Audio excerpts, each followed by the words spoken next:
વડોદરા જિલ્લાના ચિનોર તાલુકામાં આજે વહેલી સવારથી મેઘરાજાએ ધમાકેદાર એન્ટ્રી કરતા સમગ્ર પંથક વરસાદથી તરબોળ બન્યું છે.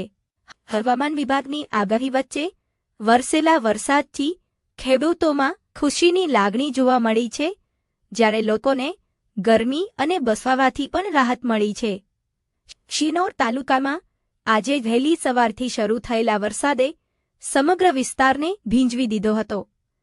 છેલ્લા ઘણા દિવસોથી વરસાદની રાહ જોઈ રહેલા ખેડૂતો માટે આ વરસાદ આશીર્વાદરૂપ સાબિત થયો છે.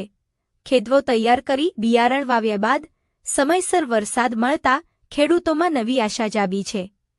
વરસાદના કારણે શિનોર નગરના મુખ્ય માર્ગો પર પાણી વહેતા જોવા મળ્યા હતા. શિનોર રેલવે ઘરનાળા નીચે વરસાદી પાણી ભરાઈ જતા વાહન ચાલકોને ભારે હાલાકીનો સામનો કરવો પડ્યો હતો. સ્થાનિકોએ દર વર્ષે સર્જાતી આ સમસ્યાનો કાયમી ઉકેલ લાવવાની માંગ ઉઠાવી છે. વરસાદથી વાતાવરણમાં ઠંડક પ્રસરી જતા લોકોને ગરમી અને દશવારાથી રાહત મળી હતી.